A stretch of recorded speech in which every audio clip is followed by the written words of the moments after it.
Another principle of TOD is mix.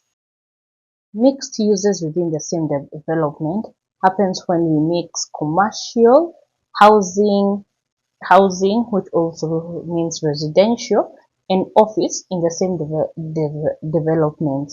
So when this happens on a route which has public transit, the housing element, that means the residential element, ensures that the transit route has ridership from the residents who are living there. And also, when we mix commercial and housing, what that does is it results in active streets, and that also helps in safety. So it results in active streets frontages, it results in adequate ridership for, especially when we have a transit system along that route. So that is why mixed use is usually encouraged. Mixed incomes between low, middle, and high incomes of developments helps avoid relocations of certain income levels. And this happens a lot when we are coming up with affordable housing development. And ideally, how you get these mixed incomes, especially near public transport, is by offering incentives on affordable housing and for density, such that for developers who are making developments, especially along transit line, they need to ensure that 30% of the development will comprise of affordable houses which offer residential areas to lower and middle incomes. Then that way, then we avoid the chances of developments being made and the lower and middle incomes being forced to relocate from such environments. Another principle of transit-oriented development is density.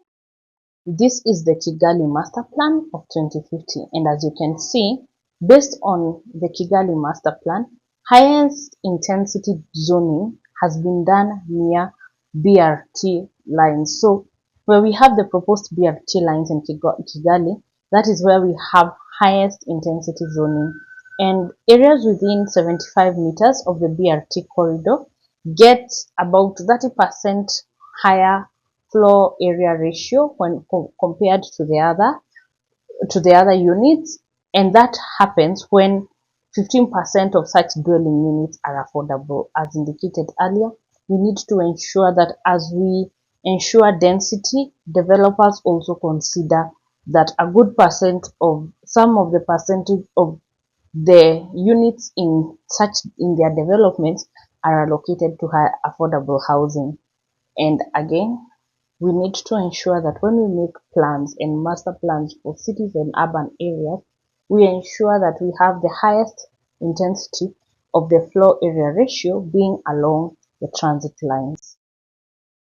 So again, these are another good example of the highest intensity being around the mass rapid transport. And what this does is that it promotes density along mass rapid transport areas. It promotes mixed use alongside the developments done on such areas, and it also promotes a better quality of life.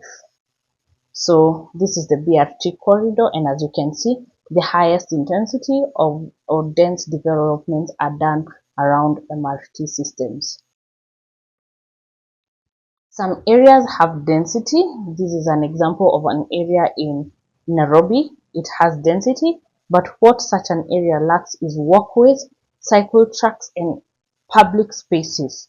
And what we need to ensure is that when we have dense areas, then we need to ensure that the residents have an easier time accessing those areas by developing the walkways, by developing the cycle tracks, and by ensuring they also have public spaces where they can manage to meet and to interact.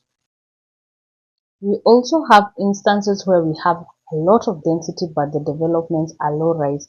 An example is in Dar es Salaam. We have dense low rise areas, and they are not also organized, supported by having organized street networks that would support for the infrastructure that would enable to have dense high-rise areas. So that is another issue we usually have. So when we have density, it needs to be accompanied by organized street networks and also supporting infrastructure that allows then high density, high rise development. So we have compact being another principle of transit oriented development. This is compact developments.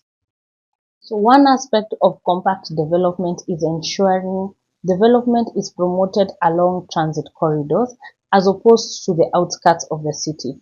On the left, what it shows is development in the outskirts of the city, which leads to urban sprawl.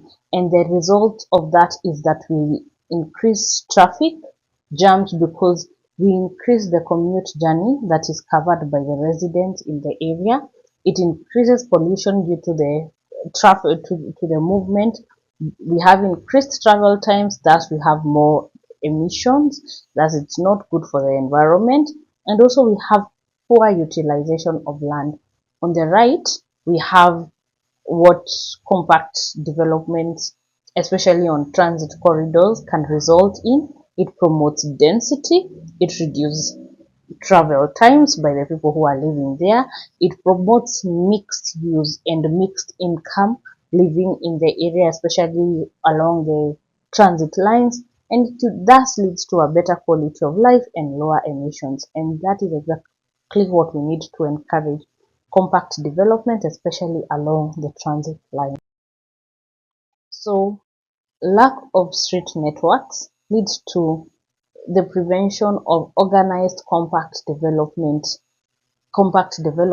in expansion areas.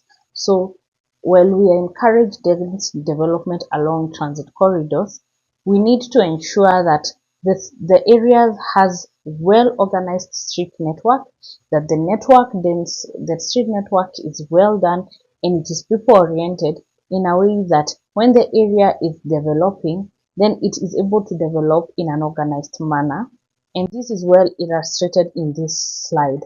We have a compact street network. We have compact street network. The street network is well defined. So as we can see, compact development has happened well along the street network in this area. And then this is now what needs to be encouraged. Again, when we have proper street grids, they allow for compact developments. And if you look at the example that is illustrated here, we have the floor area ratio at the CBD area being very high, and the floor area ratio at the MRT corridors being very high, and also at the high density area zone. But as we move outwards, the areas which are further the metropolitan areas, you notice that the floor area ratio reduces.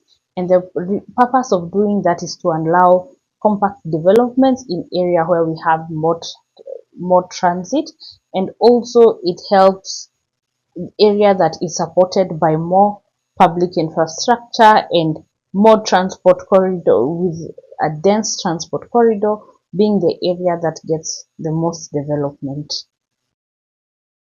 Shift is another principle of transit-oriented development, and shift is guided by pedestrian-oriented design. When we move towards providing more for pedestrians and for cyclists and for public transport, then we offer the highest priority to NMT and to PT and the lowest priority to cars, to encourage that shift from using the use of private cars to the use of sustainable mobility. Parking management. The more we provide for parking, the more parking is demanded. So it becomes this cyclic vicious circle where we provide more parking, more vehicles are attracted, then we are back to needing more parking, provide more parking, and that leads to a vicious cycle that never ends. So when it comes to parking management, what is ideal is one, performance pricing. The more parking is demanded, then increase the parking fees in areas where we have high demand. Like this is a good example of the Grosvenor Square in London, which shows when there was not much demand, or there wasn't when performance pricing was not incorporated, the street largely comprised of a lot of parked vehicles. But when you see that the parking price on the photo to the right, when we had a high increase of the parking price, then the demand of parking went down and much of the street was now able to be freed up from having a lot of parked vehicles to having less parked vehicles due to performance pricing. That way then the city counties and the city governments are able to earn more from pricing, but then it is parking pricing is done in a way that encourages much of the street not to be used up by parking, but to be used up for walking and cycling, while the government is still able to earn money from the parking fees. One issue we have is that we have excessive parking provision in new projects. This is an example of the Britam Tower. It has 35,000 square meters of commercial space, yet it has provided 1,000 parking spaces. And the saddest thing about it is that Britam Towers is only 700 meters from a proposed BRT station. So we need to stop this process where we have new development in prime locations in urban areas, but so much of that the area in the development is allocated for parking. We have a good example here of the Swiss Rebuilding in London, where we have 48,000 square meters of commercial space and we have 5 parking spaces, all of them provided for people living with disability. This shows effective use of a development in such a prime location. So it shows that going forward, when you're making developments, especially when you're thinking in terms of transit oriented development, we need to ensure less parking, less space of such development in prime areas is occupied by parking area, and instead encourage, when you provide less parking space, then what you encourage is and more to have more people walking, cycling, and relying on public transport.